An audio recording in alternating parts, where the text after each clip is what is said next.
I'll never forget when I heard my son-in-law say, "Just suck it now. Put your mouth right here." Those words still ring in my ears clear as day, even though it's been almost a year since that night. It was around 2 a.m., pitch dark outside with just a sliver of moonlight cutting through the kitchen window of our farmhouse.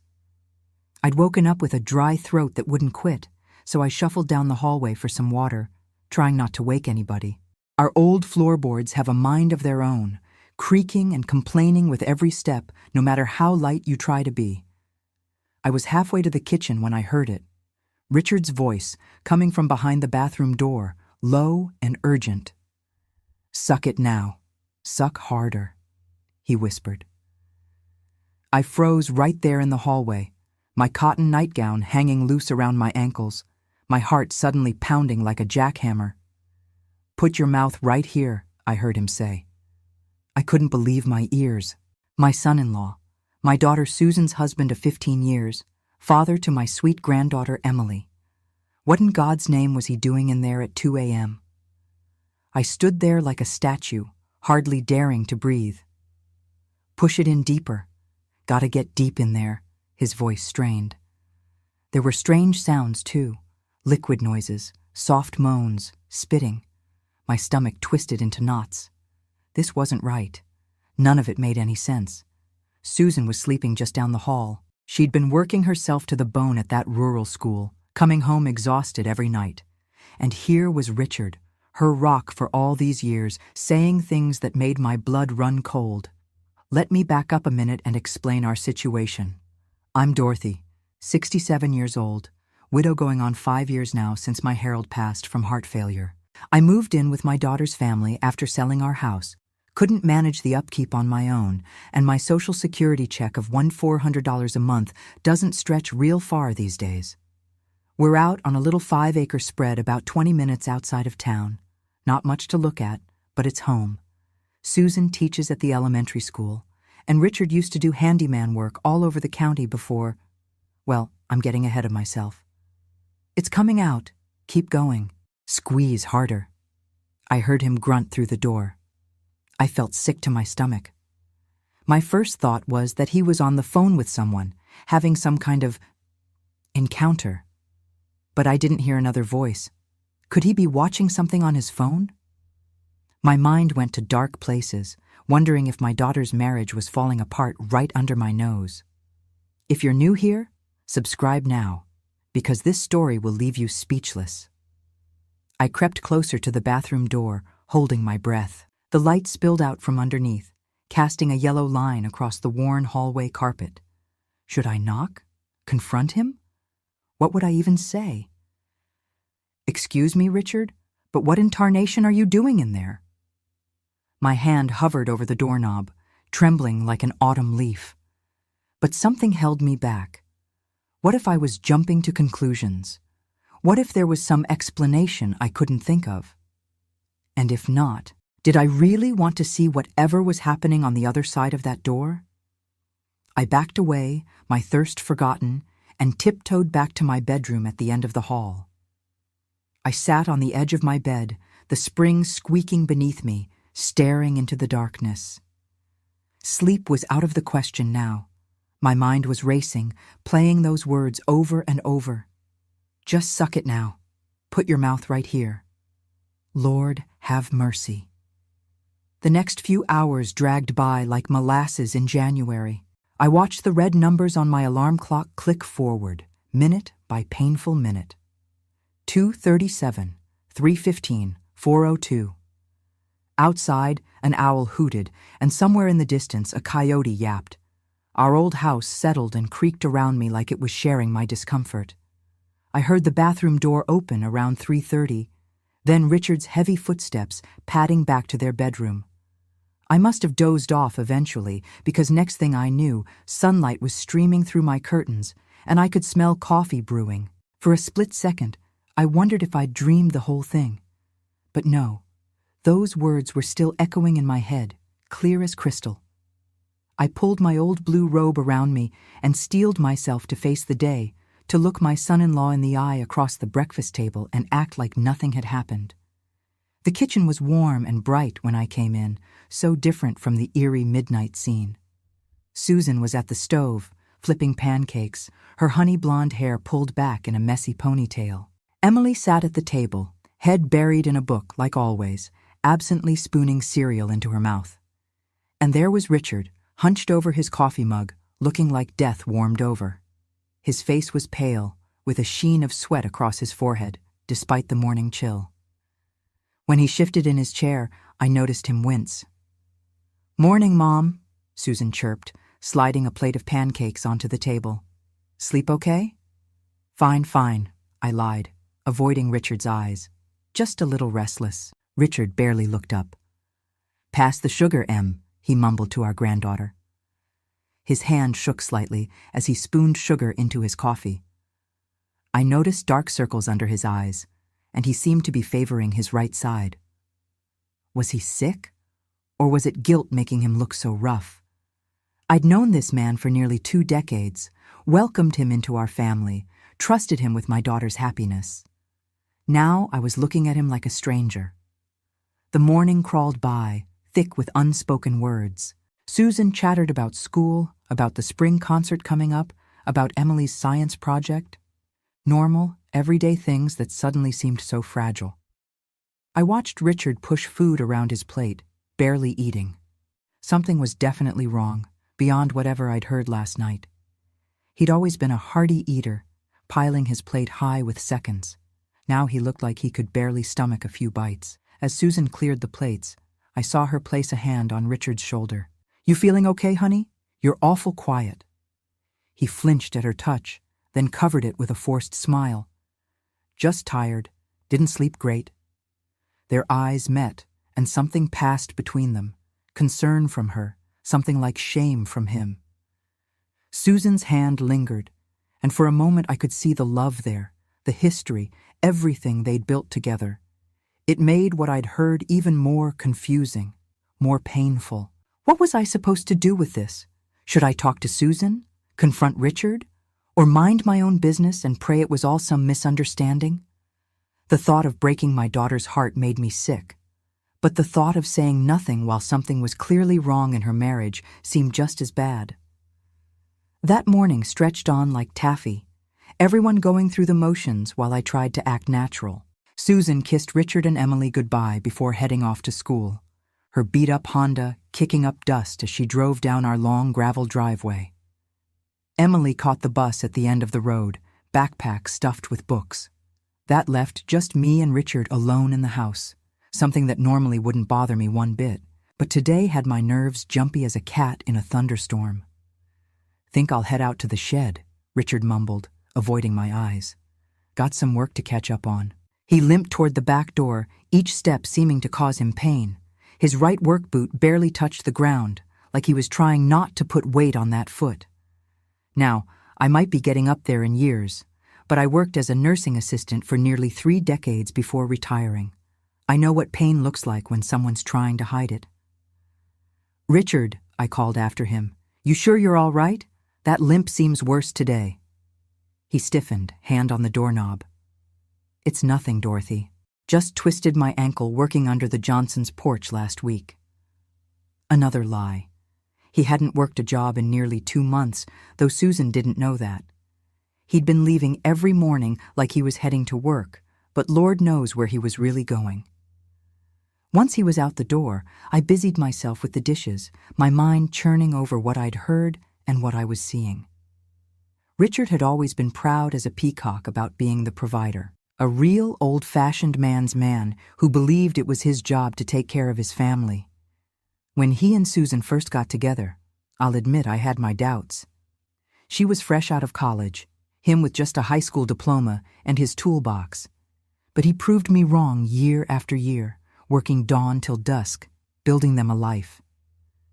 I remembered the day he carried Emily home from the hospital, this big burly carpenter with hands rough as sandpaper, cradling that tiny bundle like she was made of glass. The look on his face. Pure wonder mixed with terror. He'd built her crib himself, solid oak that would probably outlast us all. That's the Richard I knew. A good man, a family man. So what in heaven's name had changed? When had the shadows crept into our home? Through the kitchen window, I watched him make his way to the shed, moving like an old man 3 times his age. Something was seriously wrong, and it wasn't just whatever I'd overheard last night. A thought struck me like lightning. What if he was sick? Really sick? Men are notorious for hiding health problems, my Harold included. He'd had chest pains for weeks before his heart attack, but never said a word until he collapsed right there in the living room. I dried my hands on a dish towel and made a decision. While Richard was in the shed, I'd do a little investigating. Not proud of it, but sometimes a grandmother's gotta do what a grandmother's gotta do. I started in the bathroom, where I'd heard those disturbing sounds last night. Everything looked normal at first glance. Towels hung neatly, toothbrushes in their holder. But then I noticed the trash can, fuller than it should have been since I'd emptied it just yesterday. On top were crumpled tissues, nothing unusual there. But when I pushed them aside, yes, I was snooping, and no, I'm not ashamed, I found bunched up gauze pads stained with something dark. Not blood exactly, more like drainage, yellow-brown with streaks of red. My nursing instincts kicked into high gear. This was wound drainage, no doubt about it. And quite a bit of it, too. The bathroom smelled faintly of rubbing alcohol and something else, something sickly sweet that made my nose wrinkle. I recognized that smell from my hospital days. Infection. Under the sink, pushed way back behind the cleaning supplies, I found a plastic bag containing more gauze, some surgical tape, a bottle of hydrogen peroxide, and, my heart sank, a pack of syringes. Not the kind diabetics use for insulin, but bigger ones, the kind used to irrigate wounds. Sweet Jesus, I whispered to myself. The pieces were starting to click together, but I still didn't have the full picture. I carefully replaced everything as I'd found it and continued my search through the house. In their bedroom, I noticed a pile of Richard's socks in the hamper, all with the right one stained with that same yellowish drainage. On his nightstand was a bottle of Tylenol, nearly empty, not strong enough for serious pain, but maybe all he thought he could get away with without raising suspicion. Outside, I could hear Richard moving around in the shed, the occasional clang of tools hitting the workbench. He was out there almost every day lately, but I realized I hadn't seen him finish a single project in weeks. Was he just hiding out there, killing time? When Susan came home that afternoon, I watched her closely. My daughter has always worn her heart on her sleeve, never could hide a thing from me, not since she was knee-high to a grasshopper. Today, her smile seemed forced, the worry lines between her eyebrows deeper than usual. She moved around the kitchen making dinner, checking her phone more often than normal. "Everything okay, honey?" I asked, chopping onions beside her. Oh, yeah." She shrugged, but her eyes didn't meet mine. "Just tired. Middle school drama, you know how it is." "And things with Richard? How are they going?" Her knife paused over the cutting board. "Fine.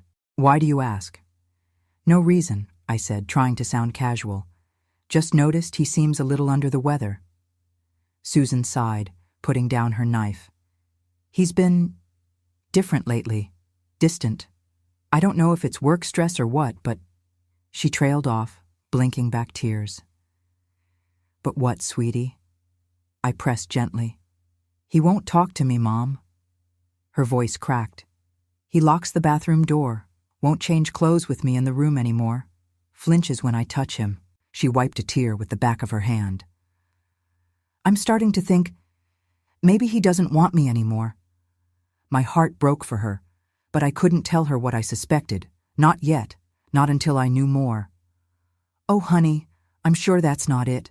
Men just get in their heads sometimes." "There's something else," she whispered, glancing toward the door to make sure Richard wasn't coming. "I found out last week. I'm pregnant, about 3 months along." Fresh tears spilled down her cheeks. "I haven't told him yet.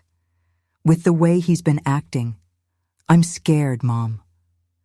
I wrapped my arms around her, feeling her shoulders shake with silent sobs. My grandbaby was carrying a grandbaby, and instead of being a time of joy, Everything was shrouded in secrets and fear. Something had to give, and soon. That night after dinner, I couldn't stop thinking about Susan's revelation. Another baby on the way, Richard acting strange, and those mysterious medical supplies hidden in the bathroom. The pieces were starting to form a picture, but I still couldn't make out the whole image. One thing was crystal clear, though. I needed to figure this out before my daughter's world came crashing down around her. As we washed the dishes together, Susan and I noticed her sneaking glances at Richard. He was sitting at the table helping Emily with her math homework, but even that normal scene seemed off somehow.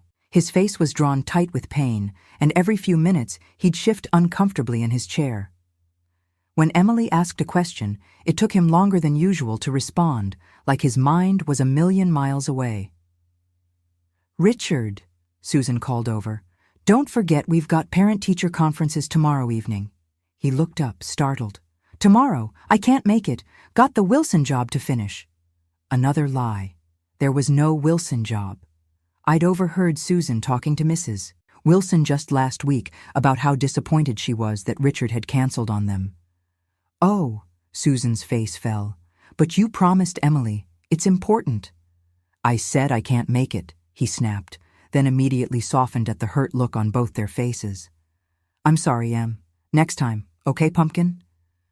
Emily nodded, but I could see the disappointment in her eyes.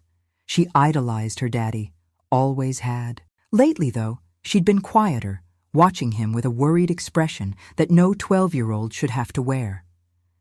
After Emily went to bed, Richard disappeared into the garage, claiming he needed to organize his tools.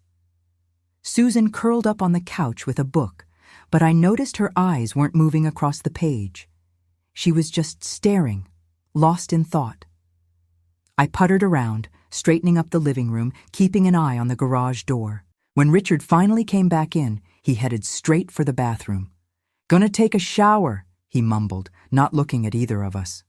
The moment the bathroom door closed, Susan let out a long breath. "See what I mean?" she whispered to me. "He barely talks to me anymore. Won't look me in the eye. Something's wrong, Mom." I patted her hand. "Why don't you try asking him directly?" "I've tried. He just says everything's fine. He's just tired." She ran a hand through her hair. "I'm scared I don't know, having an affair or something." The thought had crossed my mind too, especially after what I'd heard the night before.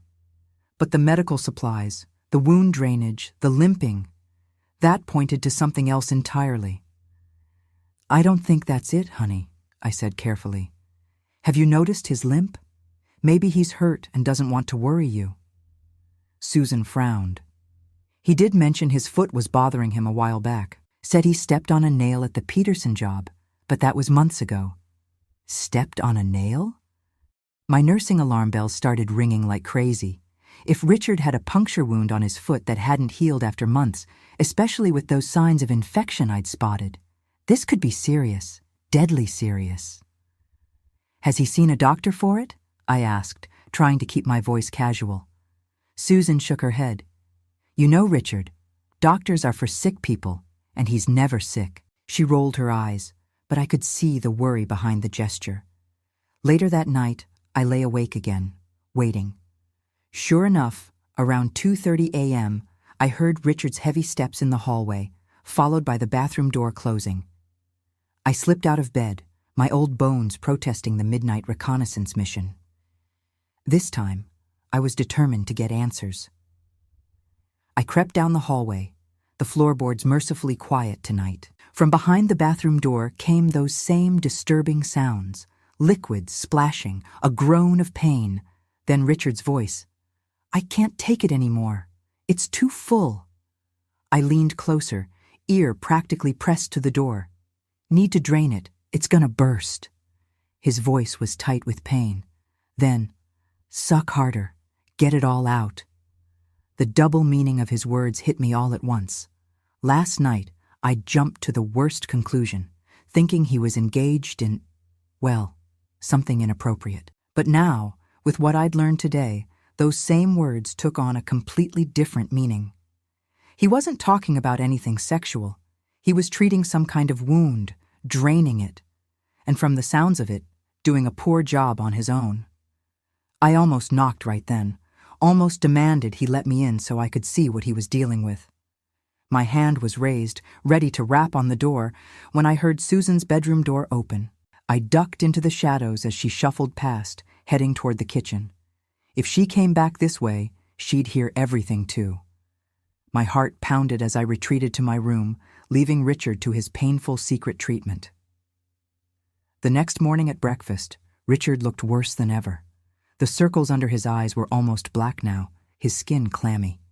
He barely touched his coffee. Susan hovered around him, concern written all over her face.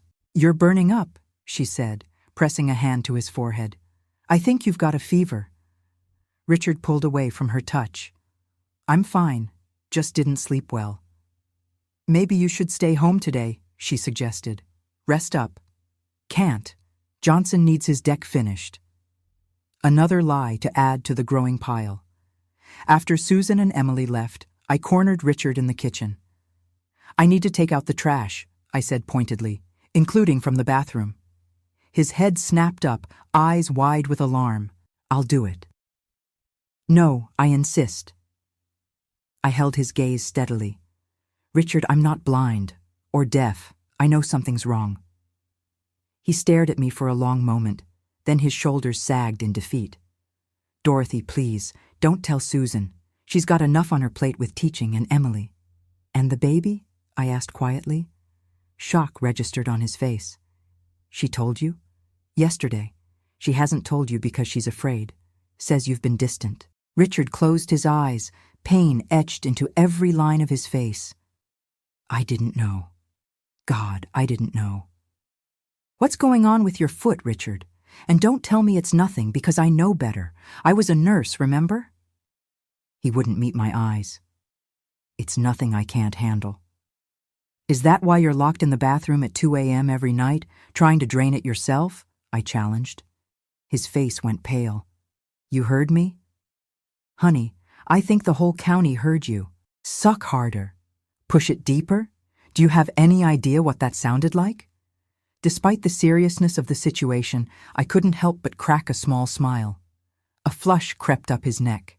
"Jesus, Dorothy, it's not what you thought." "I know that now. But what I don't know is why my son-in-law is hiding a serious wound from his wife and treating it himself in the middle of the night. What happened to your foot, Richard? And why won't you get proper help?" He looked away, jaw clenched.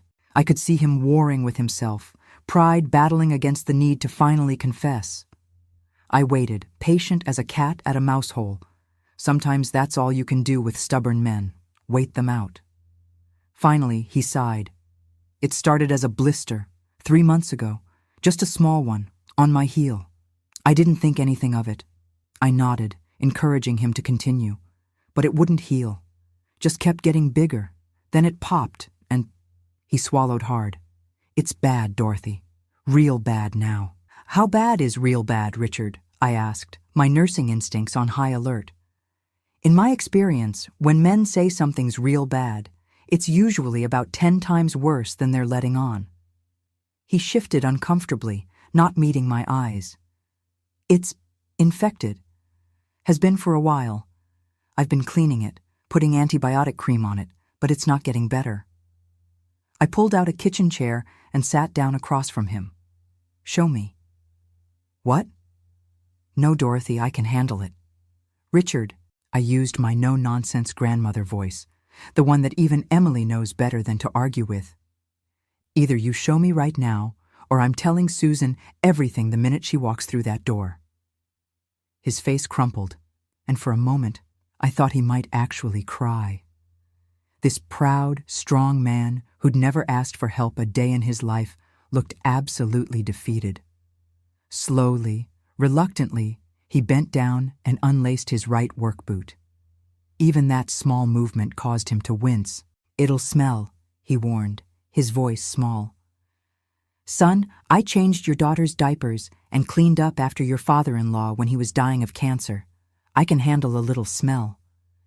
He pulled off his boot with a sharp intake of breath, then peeled away a dirty sock that was stuck to his skin with dried fluid. I prepared myself for what I might see, drawing on all my years of nursing experience. But nothing could have prepared me for the reality. The bottom of Richard's foot was a disaster. What had started as a blister had become an open wound nearly 3 inches across, with angry red flesh and yellow-green pus oozing from the center. The edges were dark, necrotic tissue that should have been debrided long ago. The smell hit me like a physical force, that distinctive sickly sweet odor of advanced infection. "Sweet Jesus, Mary, and Joseph," I whispered, my heart sinking. "Richard, this isn't just infected. This is serious.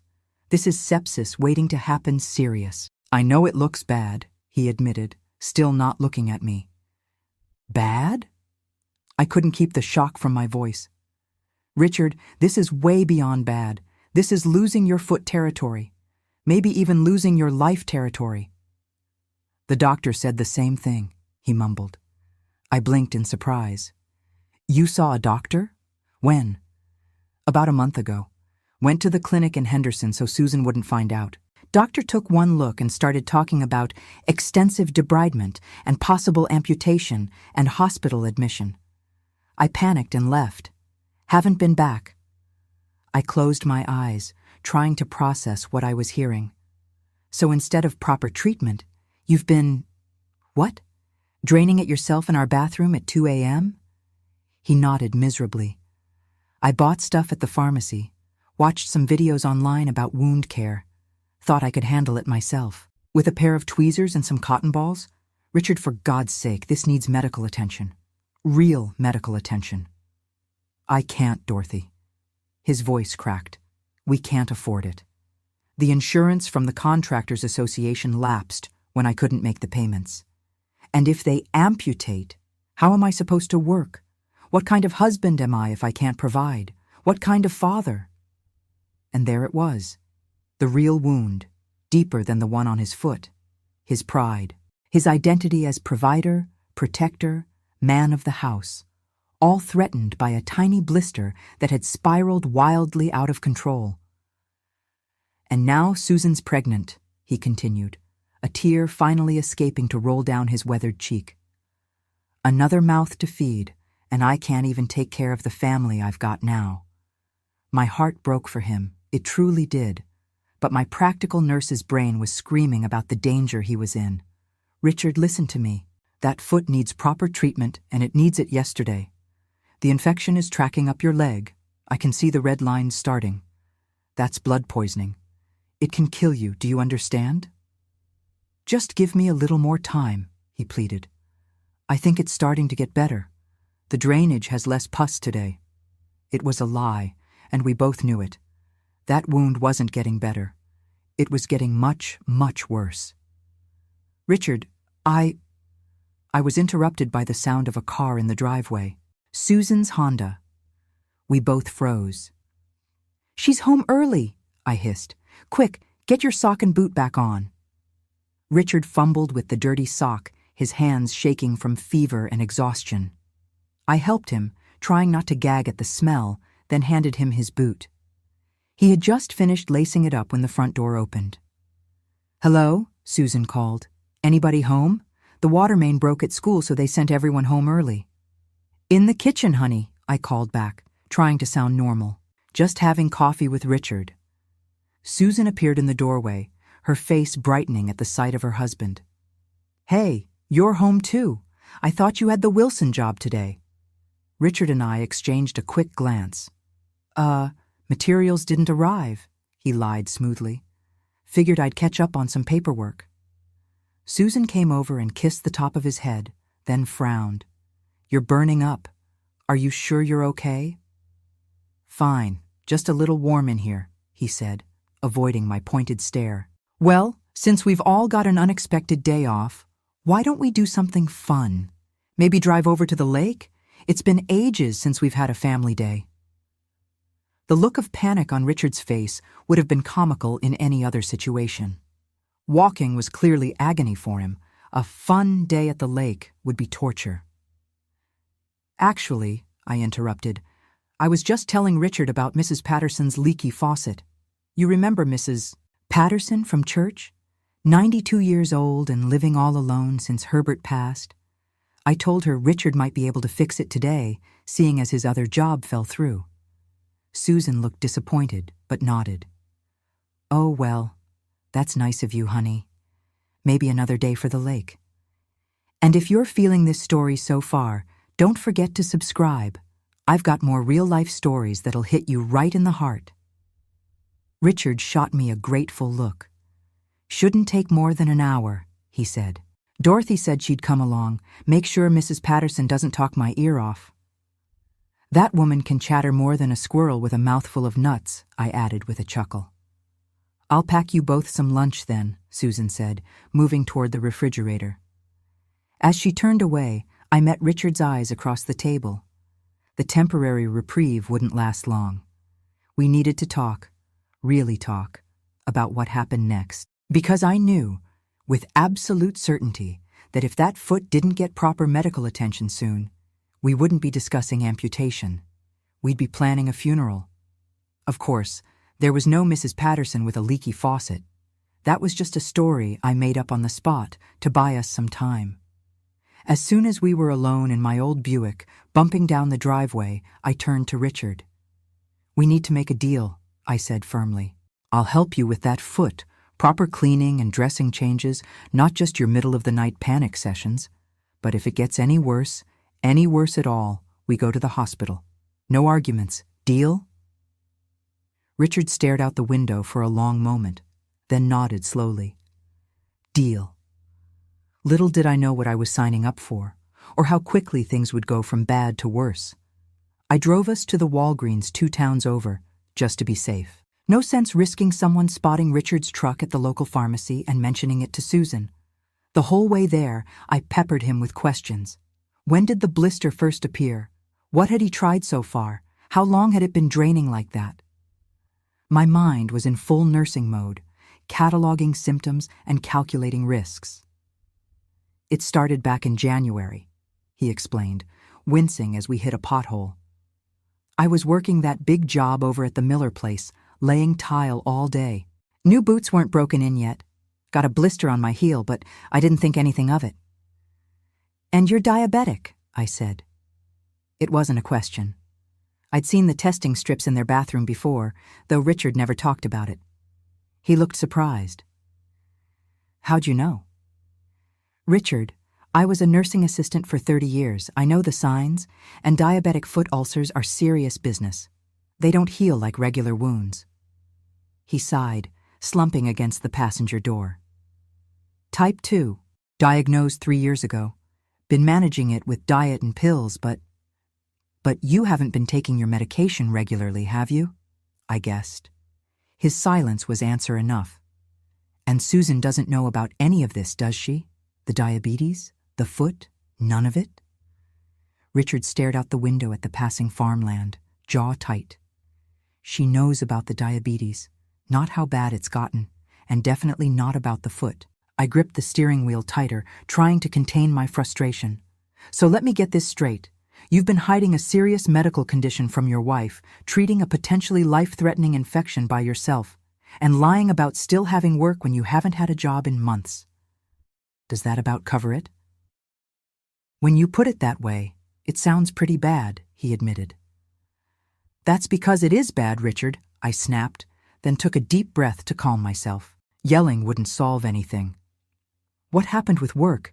That's not like you to just stop." He rubbed his hand across his face, looking every one of his 42 years and then some. "Started missing days when the foot got really bad. Couldn't stand for more than an hour without feeling like I was going to pass out. Jobs dried up fast. Word gets around when you're unreliable." He laughed bitterly. "Contractor of the year 3 years running, and now I can't even get a call back for a leaky faucet." My heart ached for him. Richard had always defined himself by his work, by providing for his family. I remembered how proud he'd been at that Chamber of Commerce dinner, accepting that silly plaque with Susan beaming beside him. Now here he was, sick, broke, and too ashamed to admit he needed help. "What have you been doing all day then, if not working?" I asked gently. "Driving around mostly. Sitting in the library using their computers to look for jobs. Sometimes just parking somewhere quiet and sleeping in the truck when the pain's real bad." He looked at me with haunted eyes. "You can't tell Susan any of this, Dorothy. Promise me. She's got the baby coming now, and with her salary barely covering our mortgage." "I don't like keeping secrets from my daughter," I said firmly. "But I'll help you with the foot first. Then we'll figure out the rest." At Walgreens, I loaded a basket with proper wound care supplies: sterile saline, proper gauze pads, medical tape, antibiotic ointment, and clean basins for soaking. The bill came to nearly $90, a significant chunk of my monthly Social Security check. Richard noticed and tried to object, but I waved him off. What else was I saving for anyway? A Caribbean cruise? At my age, keeping my family together was vacation enough. Back at the house, Susan had left a note saying she'd gone grocery shopping with Emily. Perfect timing. I led Richard to the bathroom and had him sit on the edge of the tub. "This is going to hurt," I warned him, laying out my supplies on a clean towel. "And it's going to smell worse than roadkill in August, but we need to get that dead tissue out of there or you'll never heal." Richard nodded grimly, removing his boot and sock with shaking hands. The wound looked even worse in the bright bathroom light, angry red, with that black necrotic tissue around the edges that needed to come out. "When's the last time you took your diabetes medication?" I asked, washing my hands thoroughly. "Ran out about 2 weeks ago," he admitted. "Haven't had the money to refill." Lord have mercy. No wonder the infection was going wild. I made a mental note to deal with that problem next. For the next hour, I cleaned that wound as best I could with the tools at hand. Richard gripped the edge of the tub until his knuckles turned white, occasionally letting out a muffled groan when I had to dig deeper to clear the dead tissue. The things I was removing from his foot would have made even seasoned nurses queasy. But finally, I had it cleaned out, treated with antibiotic ointment, and properly dressed. "There," I said, sitting back on my heels and stretching my aching back. "That's the best I can do without proper medical equipment. But Richard, I want to be crystal clear about something. This is a temporary fix. You need antibiotics, strong ones, IV ones probably, and you need that tissue professionally debrided in a hospital setting." "I know," he whispered, looking down at his freshly bandaged foot. "But this buys me some time, right? To figure things out before telling Susan?" I didn't have the heart to tell him what I truly believed, that he might not have much time left if that infection continued to spread.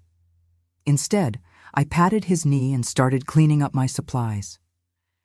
"We need to get your diabetes medication refilled too," I said. "Do you have a prescription with refills left?" He nodded. "At the Rite Aid in town. But Dorothy, I can't ask you to." "You're not asking, I'm offering." I cut him off. "Family takes care of family. That's how it works." His eyes filled with tears. "I don't deserve you as a mother-in-law." "No, you certainly don't," I agreed, but softened it with a smile. "You deserve one who'd whack you upside the head for being so dang stubborn, which I still might do, just so you know." That got a small chuckle out of him, the first genuine laugh I'd heard in weeks. It gave me hope that maybe, just maybe, we could find a way through this mess. Later that evening, after Susan and Emily were back, I watched the family dynamics with new eyes. Richard was making a visible effort to engage, asking Emily about her science project, helping Susan put away groceries despite the obvious pain each step caused him. I could see the love there, buried under layers of fear and shame and secrets. Susan kept giving him concerned glances when she thought he wasn't looking, relief mixing with confusion at his sudden change in behavior. As I stood at the sink washing dishes, I caught sight of our reflections in the window. 4 people bound together by love and lies, trying to keep their fragile world from shattering. Susan didn't know about Richard's foot or their financial situation. Richard didn't know about the baby. Emily, bless her heart, probably knew more than all of us realized, but was keeping her own counsel. And me? I was caught in the middle, carrying secrets that weren't mine to tell but could destroy everything if kept too long. Something had to give, and soon. That night, I helped Richard with another wound cleaning after Susan and Emily were asleep. The infection didn't look any better despite our earlier efforts. If anything, the angry red streak seemed to be creeping further up his ankle. His skin felt hot to the touch, his eyes glassy with fever. "You need antibiotics," I told him bluntly, "and not just the over-the-counter ointment kind." "I know," he admitted, his voice weak, "but let me figure out how to tell Susan first. Just give me a few more days." Looking at that wound, I wasn't sure he had a few more days, but I nodded anyway, hoping I wasn't making a terrible mistake. For the next few days, Richard and I fell into a routine. During the day, he'd pretend to go to work, but really, he'd drive around to keep up appearances, sometimes parking at the library to use their computer for job searches. I'd spend the morning tackling regular household chores, all while mentally counting down the hours until Susan and Emily left, giving us the chance for proper wound care. Every evening after dinner, Richard would make up some excuse to turn in early. "Been fighting this bug," he'd tell Susan, or "that Johnson job really took it out of me today." More lies piling up like dirty laundry. Then, in the middle of the night when the house was quiet, he'd slip into the bathroom, and I'd join him for what had become our secret medical procedures. "Try not to move," I instructed on the third night, carefully removing the old dressing. The smell hit me immediately, sweet and putrid, the unmistakable odor of infected flesh. The wound wasn't getting better despite our efforts. The redness had spread further up his ankle, angry red streaks tracking toward his calf, classic signs of advancing infection. "How's it look?" Richard asked, not daring to look himself. I didn't sugarcoat it. "Worse, those red streaks are moving up your leg. That's the infection spreading into your bloodstream, Richard. This is getting dangerous." He closed his eyes, sweat beading on his forehead. "Just clean it the best you can. Please." I filled the basin with warm saline solution and had him soak his foot. The clear liquid immediately turned cloudy with drainage. Next came the hard part, debriding the wound, removing dead tissue to give the healthy flesh a fighting chance. I'd fashioned a makeshift tool from tweezers sterilized in boiling water. "This is going to hurt something awful," I warned, positioning the bathroom light for better visibility. "Bite down on this." I handed him a folded washcloth. Richard nodded, placing the cloth between his teeth. As gently as I could, I began removing the necrotic tissue around the edges of the wound. His whole body tensed, knuckles white as he gripped the edge of the bathtub. Muffled groans escaped around the washcloth. "Suck it now," I instructed, handing him the large syringe I'd filled with saline. This was the part he'd been doing himself before, trying to flush out the deepest part of the wound. He positioned the tip of the syringe and squeezed, wincing as the liquid entered the wound. "Push it deeper," I guided, helping him angle the syringe to reach the tunneling area where infection was burrowing under healthy tissue. "We gotta get deep in there to clean it all out." Now I understood exactly what I'd heard that first night, instructions he'd been giving himself as he attempted this painful procedure alone. What had sounded so inappropriate was actually desperate self-care. A man trying to avoid both medical bills and the shame of admitting how bad things had gotten. "It's coming out," I noted, as pus-filled fluid drained into the basin. "Keep going. Squeeze harder."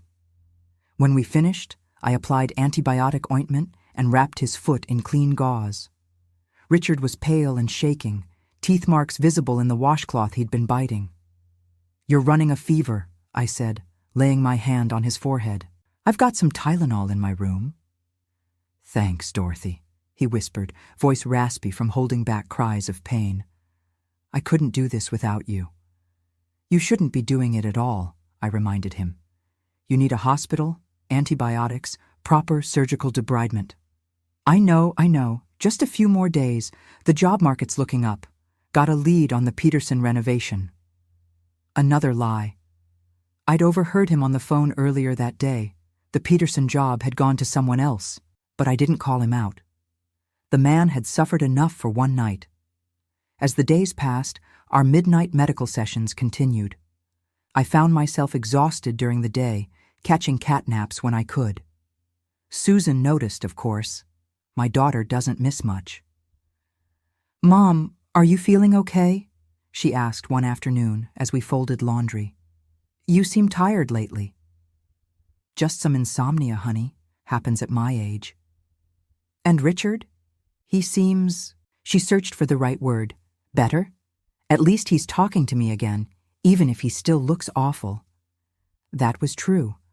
While Richard's physical condition was deteriorating, he'd made efforts to be more present emotionally, perhaps realizing how close he was to losing everything. He'd started helping Emily with homework again, asking Susan about her day. Small steps back toward the husband and father he'd always been. "Men go through phases," I said vaguely. "Harold was the same way. Remember that time he didn't speak more than 10 words to anyone for nearly a month?" Susan smiled at the memory. "Dad and his moods. I guess Richard's just working through something." "Must be," I agreed, hating the deception but unsure what else to do. The time for truth would come, but first we needed to get that infection under control. One night, about a week into our secret treatments, disaster nearly struck. Richard and I were in the middle of a particularly difficult cleaning session. The wound had developed a deeper pocket that needed flushing out. I was focused intently on the task when we heard footsteps in the hallway. "Mom? Richard?" Susan's voice called sleepily. "Everything okay?"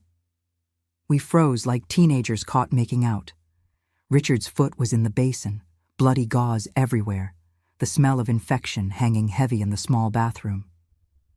"Just a minute, honey," I called, trying to sound casual. "Richard's not feeling well. Think he might have food poisoning. I'm helping him out." "Do you need anything I can—" "No," we both said too quickly. "I mean, we're fine," I recovered. "Just women's stuff, you know. That casserole didn't agree with him.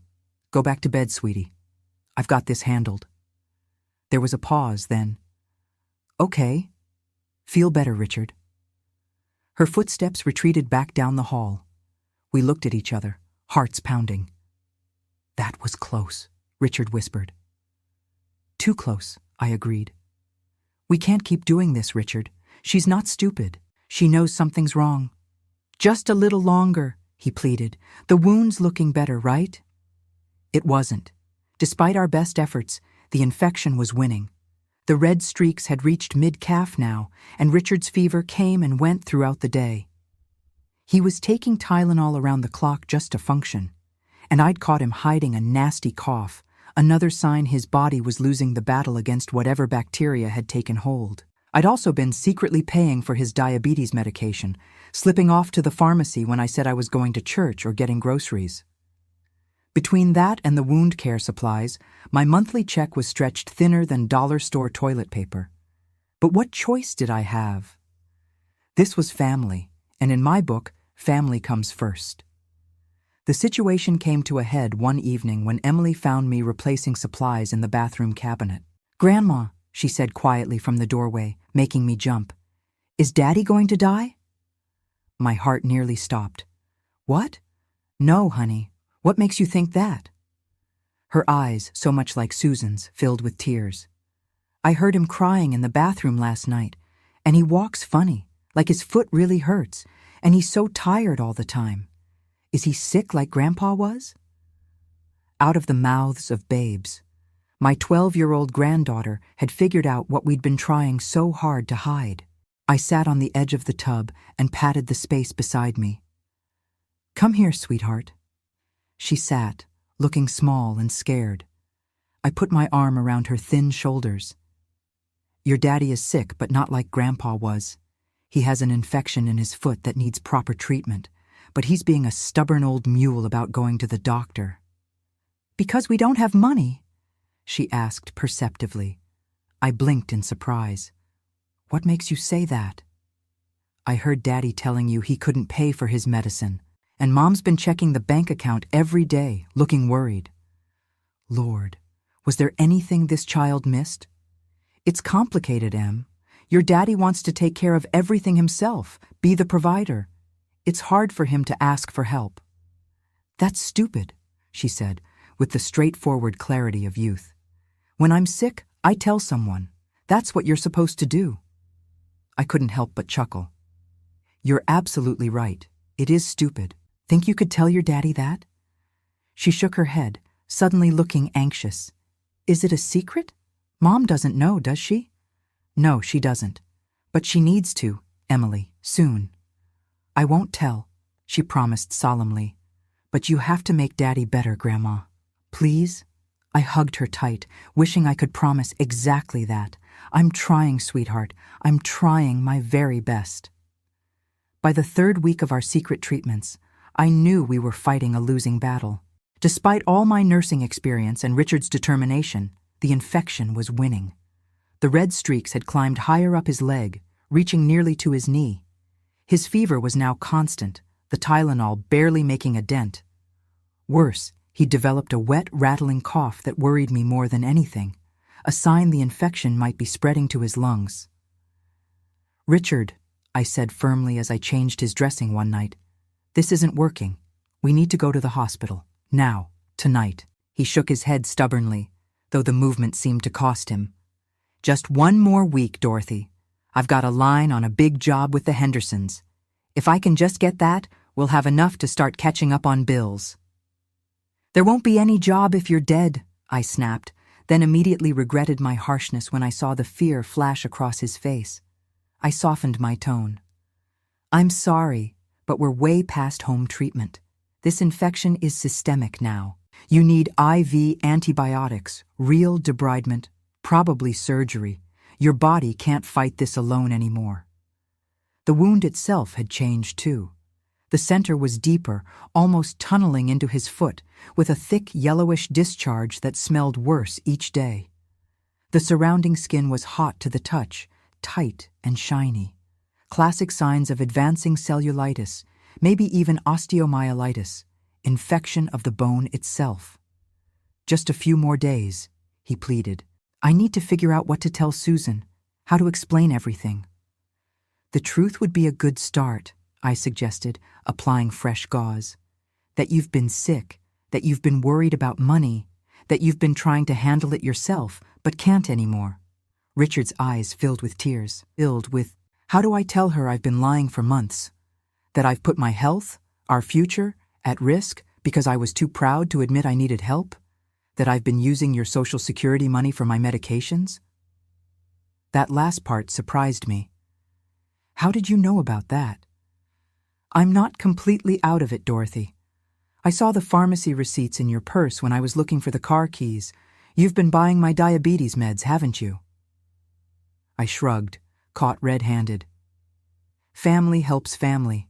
That's how it works. But your savings are meant to be used when needed. And right now, they're needed. I didn't tell him how dire my own financial situation had become. My checking account was down to double digits, and the property tax bill was coming due. But that was a problem for another day. After he limped back to bed, I stayed up, sitting in the kitchen with a cup of tea gone cold, weighing our dwindling options. The medical supplies were running low. My money was almost gone. Richard was getting sicker by the day. And now Emily knew something was seriously wrong, adding the burden of secrecy to her young shoulders. How had things spiraled so out of control? A simple blister, ignored too long. Pride preventing proper treatment. Lies compounding upon lies until the truth seemed unreachable. I thought about my late husband, Harold, and how he'd hidden his own health problems until it was too late. Men and their stubborn pride. It would be the death of them all. The next morning, Susan cornered me while Richard was in the shower. Mom, what's going on? She demanded, arms crossed over her chest. And don't tell me nothing. I'm not blind. I busied myself with the coffee maker, avoiding her eyes. What do you mean?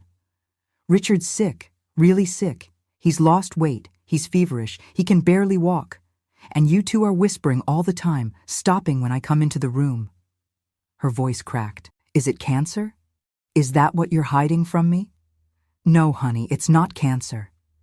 At least I could tell her that much truthfully. Then what? Because something is seriously wrong and I'm terrified. She placed a protective hand over her still flat stomach. I need to know what we're facing. I opened my mouth, then closed it. What could I say? The truth wasn't mine to tell, but the lies were eating us alive. You should talk to Richard, I finally said. It's his story to tell. She stared at me, hurt and confusion warring in her eyes. I thought we didn't keep secrets in this family. The words stung because they were true. We'd always been open with each other, the three of us against the world after Harold died. Until now. Sometimes people keep secrets because they're ashamed, I said carefully, not because they don't love you. Before she could respond, Richard appeared in the doorway, his face alarmingly pale. Susan, he said weakly, I think I need to sit down. He took 2 steps into the kitchen, then crumpled to the floor like a marionette with cut strings. Susan screamed, rushing to his side. I was right behind her, nurse mode activating instantly. Richard! Richard! Can you hear me? Susan was patting his cheeks, panic in her voice. I checked his pulse, rapid and thready. His skin burned with fever and his breathing was shallow. When I lifted his pant leg, I saw the red streaks had climbed even higher overnight. Call 911, I told Susan. Tell them we have a man with severe infection, probable sepsis, unresponsive. Sepsis, she echoed, pulling out her phone with shaking hands. What infection? Mom, what's happening? There was no hiding it anymore. He has a diabetic foot ulcer that's gone septic. He's been hiding it, treating it himself because he was worried about the money. We need an ambulance now, Susan. Hurry. As she made the call, I elevated Richard's legs and covered him with a throw blanket from the couch. His eyelids fluttered, and he mumbled something incoherent. The infection was affecting his brain now, another dangerous sign. Emily appeared in her pajamas, eyes wide with fear. Is Daddy dying? No, honey, I assured her, praying it wasn't a lie. The ambulance is coming. They'll help him. Those next minutes felt like hours as we waited. Susan kneeling beside Richard, holding his hand and crying silently. Emily pressed against my side, trembling. Finally, we heard the blessed sound of sirens approaching our rural property. The paramedics were efficient and professional, quickly assessing Richard and loading him onto a stretcher. Severe cellulitis, possible sepsis, one told the other as they checked his vitals. Fever 104.2, tachycardic, get an IV started. As they wheeled him toward the ambulance, Richard briefly regained consciousness. Susan, he croaked, reaching for her hand. I'm sorry, so sorry. It's okay, she soothed, though nothing was okay at all. Just get better. That's all that matters now. He didn't have 2 sons. He had 2, maybe more. If you want to hear more stories like this, go ahead and subscribe now. I'll ride with him, Susan told me, wiping tears from her face. Can you bring Emily to the hospital and grab his diabetes medication? I nodded, mentally calculating the fastest route to the county hospital 20 miles away. As the ambulance doors closed and they pulled away, lights flashing but sirens mercifully silent now, Emily tugged at my sleeve. Is Daddy going to be okay now that the doctors know he's sick? She asked, her young face pinched with worry. I hugged her close, my brave, perceptive granddaughter. They'll do everything they can, sweetheart. Your daddy's strong, and now he doesn't have to fight this alone anymore. But as I hustled her to get dressed, grabbing Richard's medication and insurance cards, long expired, I knew, I couldn't shake the fear that we'd waited too long, that his stubborn pride and our complicit silence had cost him dearly, maybe too dearly. In the car, speeding toward the hospital, I gripped the steering wheel so tight my knuckles turned white. Please, God, I whispered, don't let my silence have killed my son-in-law. The next few hours in the hospital waiting room felt like days. Emily dozed off with her head in my lap, exhausted by the emotional storm. Susan alternated between nervous pacing and staring blankly at the daytime talk shows playing on the waiting room TV. I sat still as a statue, my mind replaying every moment of the past few weeks, wondering if I could have done something different, pushed harder, spoken up sooner. Around noon, a doctor in blue scrubs appeared at the doorway. "Family of Richard Cooper?" Susan jumped to her feet. "That's us. I'm his wife." I gently shifted Emily's head onto my purse and joined Susan.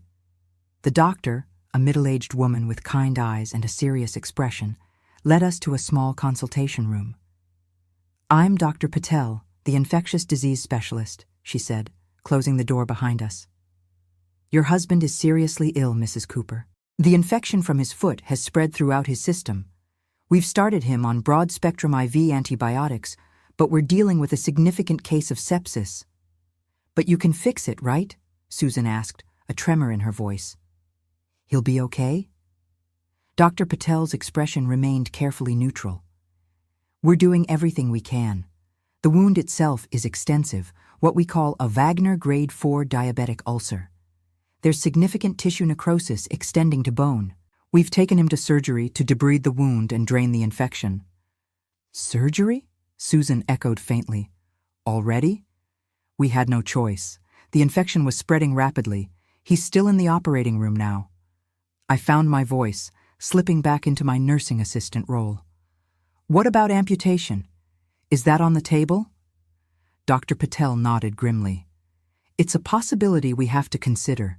The orthopedic surgeon is assessing the bone involvement now. If the infection has compromised the bone significantly, partial amputation may be the safest course." Susan's knees buckled, and I grabbed her arm to steady her. "Amputation," she whispered.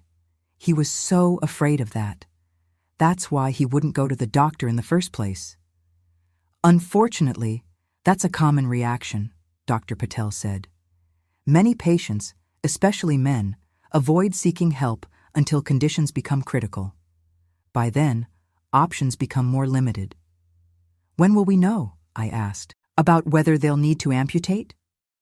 "The surgeon will come speak with you when they're finished. It could be another hour or two." She paused, then added gently, "I understand this is overwhelming, but there's something else we need to discuss. Mr. Cooper's diabetes is severely uncontrolled.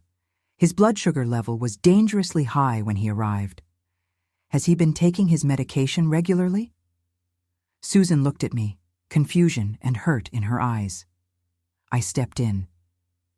"He ran out a few weeks ago. Couldn't afford to refill it." "I see," Dr. Patel made a note in her chart. "And how long has he been diabetic?" 3 years, Susan answered, but he said it was mild, that he was managing it with diet. Dr. Patel shook her head. "I'm afraid it's quite advanced. His A1C level suggests poor control for some time. This would have contributed significantly to the wound's development and poor healing." More secrets, more lies. How much hadn't Richard told us? "Is there anything else we should know?" Susan asked, her voice hollow. Dr. Patel hesitated. "Your husband's overall condition suggests he's been unwell for some time. Malnutrition, anemia, elevated liver enzymes. Has he been eating regularly, drinking more than usual?" Susan looked lost. I don't know. He eats dinner with us, but he's been leaving early in the mornings, coming home late. I assumed he was eating lunch at job sites." "There haven't been any job sites," I reminded her gently. "Not for months." Susan pressed her palms against her eyes. "I don't even know my own husband anymore. How did I miss all this?" Dr. Patel touched her arm sympathetically. "Don't blame yourself, Mrs. Cooper. People who are struggling often become very good at hiding it, even from those closest to them." She glanced at her pager as it beeped. "I need to check on another patient. The surgical nurse will update you when there's news. Try to get something to eat if you can. This may be a long day." After she left, Susan turned to me, her face a mask of anguish. "Did you know all of this? How bad his diabetes was?"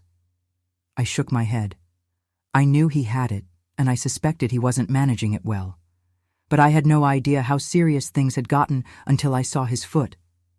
We returned to the waiting room where Emily was now awake, anxiety plain on her young face. "Is Daddy okay?" she asked immediately. Susan sat beside her, pulling her close. "The doctors are helping him right now, sweetie. They're doing everything they can." "Is he going to lose his foot?" Emily asked bluntly. Susan and I exchanged startled looks. "Why would you ask that?" Susan questioned. "I heard you and Grandma talking, and I looked up diabetic foot ulcers on my school iPad." Emily's eyes filled with tears. "It said sometimes they have to cut off your foot if it gets really bad." My heart broke for her, 12 years old and researching her father's condition while we adults were busy keeping secrets. "We don't know yet," Susan answered honestly. "But even if that happens, Daddy will still be Daddy. He'll still be the same person who loves you more than anything in the world." Emily nodded solemnly. "I know. I just want him to get better." "Me too, baby," Susan whispered, kissing the top of her head. "Me too." The next few hours crawled by in agonizing slowness. Friends from Susan's school brought food we couldn't eat and offered help we couldn't articulate needing. Our pastor stopped by, offering prayers and support. Throughout it all, Susan maintained a brave face for Emily, but I could see her crumbling inside, the weight of all these revelations crushing her. Finally, around 4 in the afternoon, a tall man in surgical scrubs approached us. "Cooper family? I'm Dr. Ramirez, the orthopedic surgeon who operated on Richard." We all stood, forming a tight circle as if bracing for impact. "How is he?" Susan asked, her voice barely audible. Dr. Ramirez's expression was serious, but not grim. "He's stable. The infection was extensive, with significant necrosis of the soft tissue and early osteomyelitis, bone infection, in the calcaneus, or heel bone." "Did you have to amputate?" I asked directly, feeling Susan tense beside me. A small shake of the head. "Not at this time. We were able to aggressively debride the infected tissue and directly infuse the bone with antibiotics. It was a close call, but we believe we've salvaged the foot for now." The relief that flooded through me was like a physical wave. Susan let out a sob, covering her mouth with her hand. "For now," I repeated, catching the qualification.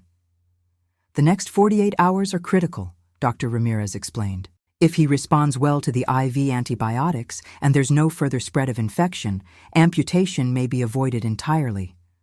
However, his expression turned grave. "I want to be very clear that we're not out of the woods. The infection entered his bloodstream, causing sepsis. That's a life-threatening condition. He's in the ICU, receiving intensive treatment." "But he's alive," Susan whispered, "and he still has his foot." "Yes to both," Dr. Ramirez confirmed, "though his recovery will be lengthy. Even if all goes well, he's looking at weeks of IV antibiotics, possibly months of wound care and physical therapy to regain full function." "When can we see him?" Emily asked in a small voice. Dr. Ramirez smiled at her. "He's in recovery now. Once he's settled in the ICU, they'll allow brief visits, just family and only 2 at a time. He'll be heavily sedated, so don't expect much response." After the surgeon left, Susan collapsed into a chair, emotions finally overflowing. "He's alive," she kept repeating, as if trying to convince herself. "He's alive." I sat beside her, holding her hand. "He's a fighter. Always has been." She looked at me, her eyes red-rimmed but clearer now. "When we can see him, I want you to come with me first, Mom, before I take Emily in. There are things we need to talk about, all 3 of us." I nodded, understanding completely. "No more secrets." "No more secrets," she agreed firmly. "I don't care how bad things are, financial problems, health issues, whatever. From now on, everything is on the table. I can't go through this again."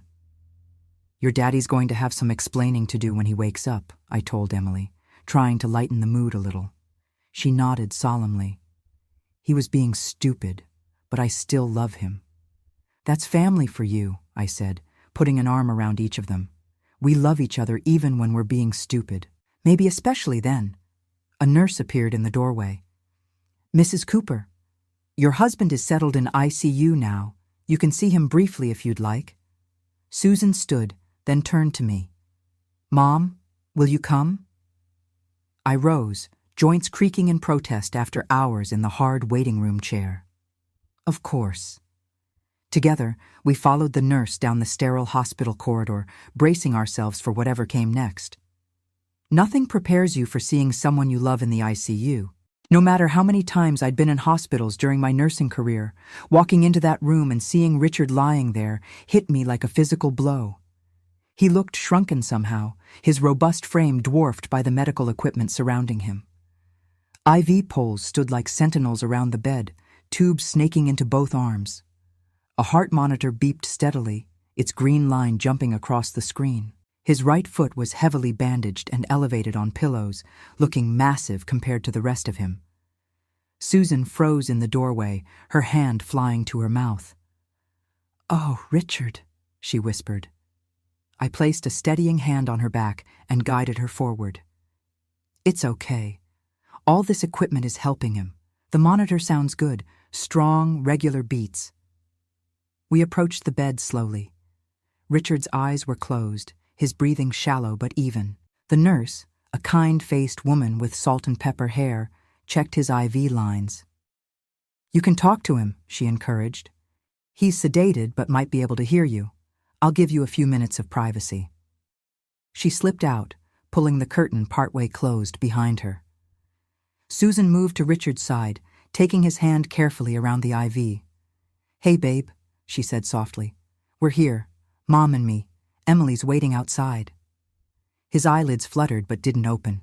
A small moan escaped his lips. "You gave us quite a scare," she continued, her voice breaking slightly. "But the doctors say you're going to be okay. They saved your foot, at least for now." At the mention of his foot, Richard's eyes opened slightly, unfocused and cloudy with medication. "Susan?" he croaked, his voice barely audible. "I'm right here," she assured him, squeezing his hand gently. "Just rest. We can talk when you're stronger." His gaze drifted to me, standing on the other side of the bed. "Dorothy, I'm sorry." "Hush now," I said, patting his arm. "Save your strength." "No," he insisted, struggling to form words through the fog of pain medication. "Need to say it. Was stupid. Should have listened." "Yes, you should have," Susan agreed, a hint of steel entering her gentle tone. "But we'll discuss all that later. Right now, you just focus on getting better." His eyes closed again, the brief moment of lucidity fading. "The baby," he murmured. "You're having a baby." Susan's eyes widened in surprise. "You know?" "Heard you talking to Dorothy." His words were becoming more slurred as the medication pulled him back under. Another chance. Be a better man. Within moments, he was unconscious again, his breathing evening out. Susan stood there, tears rolling silently down her cheeks, still holding his limp hand. "He knew," she said wonderingly, "and he still didn't say anything."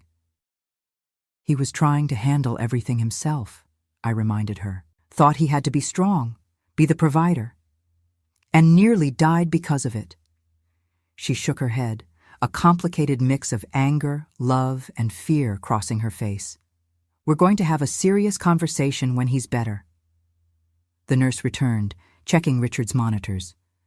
"He's doing well," she assured us. "His vitals are stable, and the antibiotics are starting to bring down his fever. That's a good sign." "When will he be more awake?" Susan asked. "We'll keep him pretty heavily sedated for the next 24 hours to give his body a chance to rest and start fighting the infection. After that, we'll begin reducing the sedation gradually." We thanked her and stepped out to let Emily have her turn. I walked her in, preparing her for the sight of her father surrounded by medical equipment. To my surprise, she showed none of the hesitation her mother had. "Hi, Daddy," she said matter-of-factly, reaching for his hand. "The doctors fixed your foot. You need to get better now, okay? Mom's really mad at you, but she'll get over it. Oh, and I got an A on my science project. Ms. Hernandez said my hypothesis was exceptionally well-reasoned."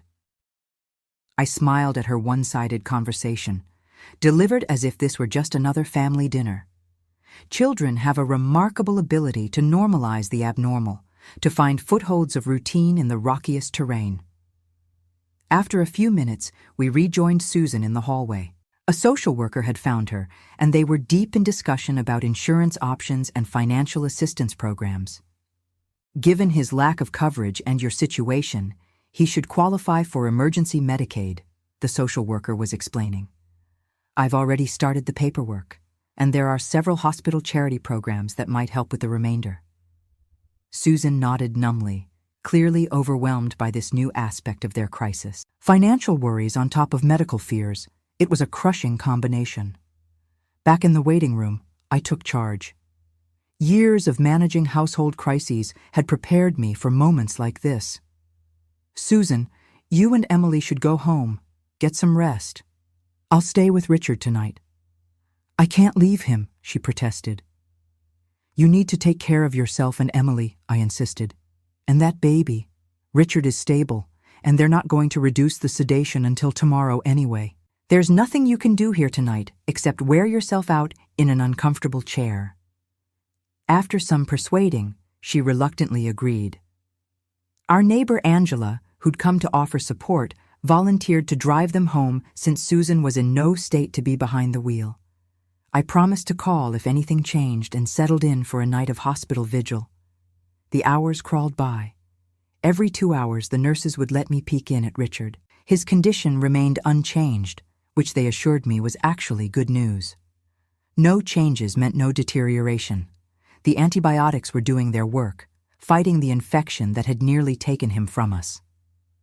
Around 3 a.m., during one of these check-ins, I found myself alone with my son-in-law. In the quiet of the ICU, with only the soft beeping of monitors and the occasional squeak of nurses' shoes in the hallway, I took his hand. "Richard Cooper," I whispered, "don't you dare think about giving up now. My daughter loves you. Emily needs her daddy, and that new baby deserves to know the good man you are, not just hear stories about you." I thought about all the ways this proud, stubborn man had enriched our lives over the years. How he'd been there for Susan when my Harold died, solid as a rock through her grief. How he'd taught Emily to fish, spending endless patient hours untangling her line and baiting her hook. How he'd built that beautiful crib for her with his own 2 hands, sanding every edge until it was silky smooth. "We need you, you big dummy," I told him affectionately. "All of us. So you fight, you hear me? Fight with everything you've got." The next morning, Susan returned early, looking slightly better after a few hours of rest. She brought me a thermos of decent coffee and a change of clothes, both deeply appreciated after my night in the stiff hospital chair. "Any changes?" she asked anxiously. "The night nurse says his white blood cell count is starting to come down. That's a good sign, means his body is fighting back." The day unfolded in the strange timelessness of hospitals. Doctors came and went. Nurses checked vitals and changed IV bags. The infectious disease specialist, Dr. Patel, reported cautious optimism. "The cultures show the antibiotics are appropriate for the type of infection he has.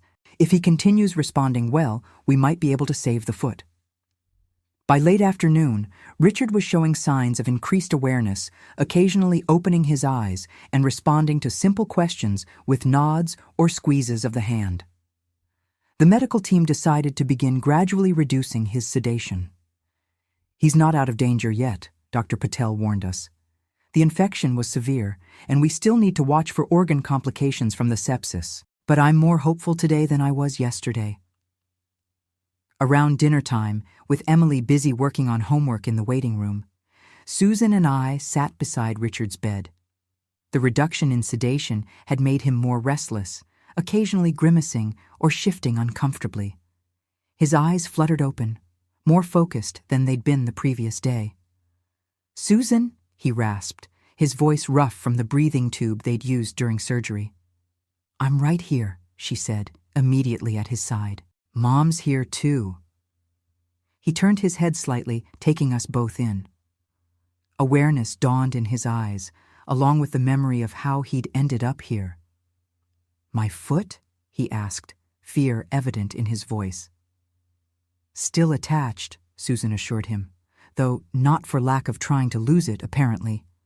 He closed his eyes briefly, relief washing over his features. "I thought, when they took me to surgery—" "It was close," I told him frankly. "Too close. The doctors had to remove a lot of infected tissue, but they managed to save the foot for now. You're not completely out of the woods yet." "I deserve to lose it," he said quietly. "After everything I hid from you, all the lies." Susan's face hardened slightly. "Yes, you do. But that's not how life works, is it? We don't always get what we deserve, good or bad." She squeezed his hand. "You're getting a second chance here, Richard. We all are." His eyes filled with tears. "I'm so sorry. I didn't want to worry you, didn't want to be a burden." "And how did that work out?" she asked, her voice gentle despite the challenging words. "Nearly dying isn't exactly worry-free." He managed a weak smile. "Not my smartest move." "No, it wasn't," I agreed. "But what matters now is what you learn from it. No more secrets, Richard. No more handling things alone. That's not what family is about." "No more secrets," he promised, his gaze moving from me to Susan. "I'll tell you everything. The money problems, the diabetes, all of it." "We'll face it together," Susan said firmly. "Whatever it is. But you have to promise me, promise us, that you'll never put your pride above your life again. We need you alive, Richard, foot or no foot." It's been 8 months since that terrifying day when Richard collapsed in our kitchen. 8 months of healing, of rebuilding trust, of learning to lean on each other instead of carrying burdens alone. I'm sitting on our front porch swing now, watching the spring sunshine dapple our yard with golden light. Emily's pushing her baby brother in the tire swing Richard hung from the old oak tree last month, his first big project since returning to work. Little Harold James Cooper, named after my late husband and Richard's father, is 4 months old now, all chubby cheeks and bubbly laughter. He came into this world right as his daddy was finding his footing again, both literally and figuratively. Sometimes life has a way of lining things up like that, bringing new beginnings alongside second chances. Richard's recovery wasn't easy, not by a long shot. 3 weeks in the hospital, another month of home health nurses coming daily to administer IV antibiotics. The wound took nearly 5 months to close completely. Physical therapy twice a week to regain strength and mobility in his foot. Some days were dark. The pain, the financial stress, the guilt, all weighing heavy on him. But through it all, one thing remained constant. We faced it together, as a family. The infection had caused some permanent nerve damage. Richard walks with a slight limp now, and he can't stand for as long as he used to. The doctors say it might improve with time or it might not. Either way, he's learned to adapt. "A limp is a small price to pay for being alive," he told me once, watching Emily and the baby play in the yard. "Forgetting to see my kids grow up, that's another change I've noticed. He talks about his feelings now, not all the time, mind you. He's still a man's man in most ways.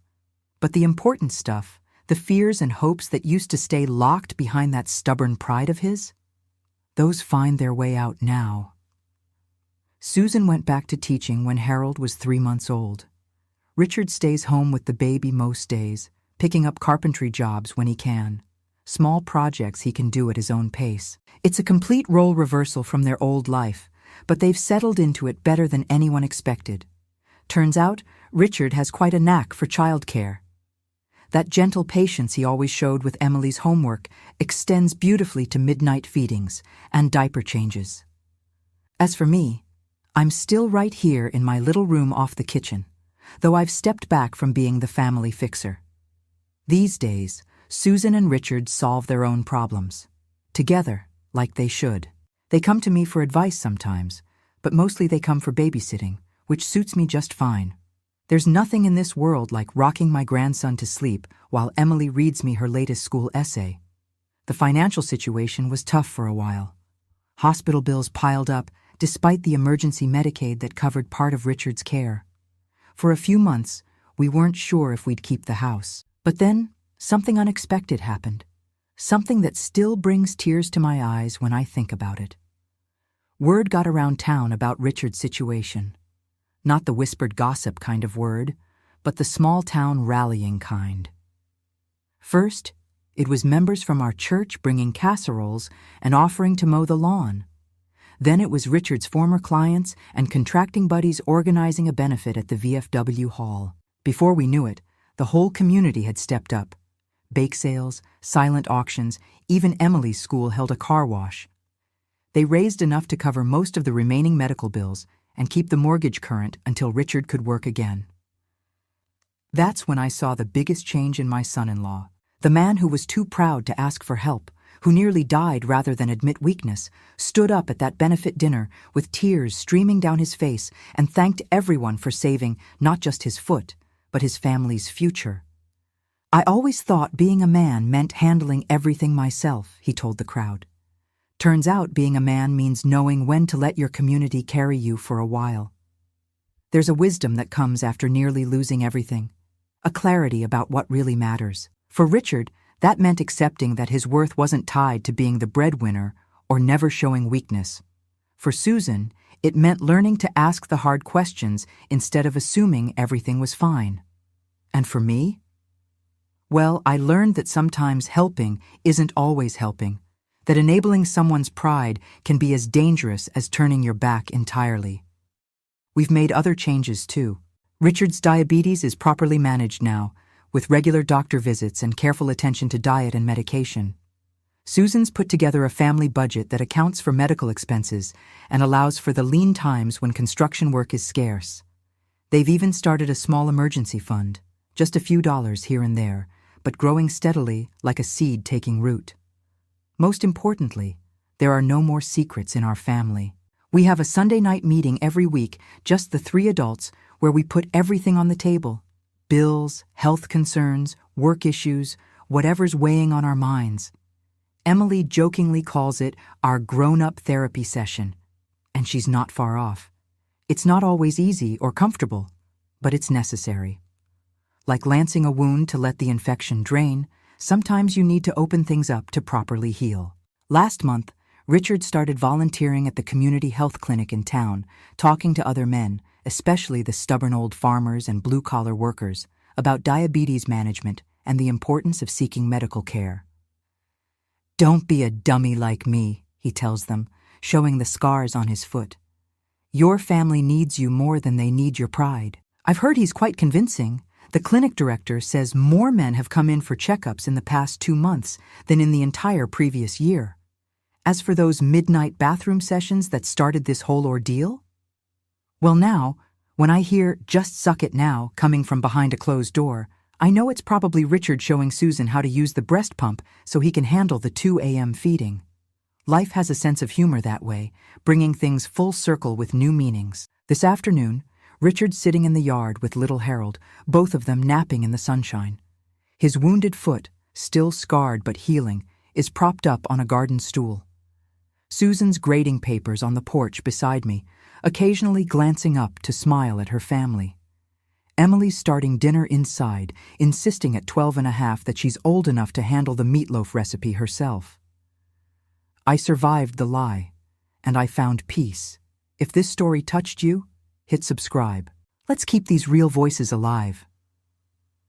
"You know what, Mom?" Susan says, setting aside her papers. "I think we're going to be okay." I nod, rocking gently in the swing that Richard repaired last weekend.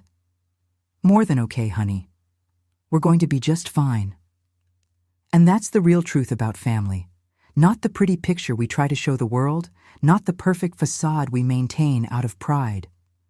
Real family is messy and complicated.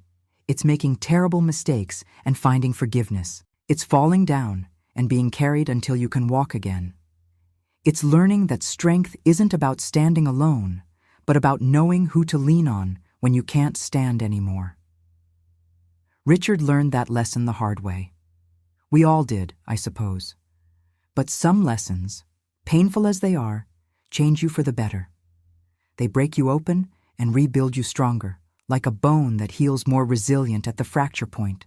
As the afternoon sun begins its descent behind the old oak tree, casting long shadows across our yard, I'm filled with a quiet gratitude for second chances, for stubborn men who learn to bend before they break, for daughters who find their strength in crisis, for communities that still know how to be neighbors, for little boys who will grow up knowing it's okay to ask for help, for families that aren't perfect but are perfectly resilient.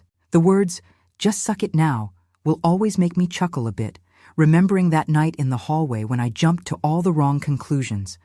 But they'll also remind me how close we came to losing everything because of secrets and pride. How a simple blister nearly cost a life. How the strongest people aren't those who never need help, but those who learn to accept it with grace. If there's one thing I want you to take from my story, it's this. Don't let pride keep you from reaching out when you're in trouble. Don't let fear of looking weak prevent you from getting the help you need. The people who truly love you don't want your strength. They want your presence. They'd rather have you alive and imperfect than gone and remembered as someone who never needed anyone. Richard Cooper learned that lesson at the edge of disaster.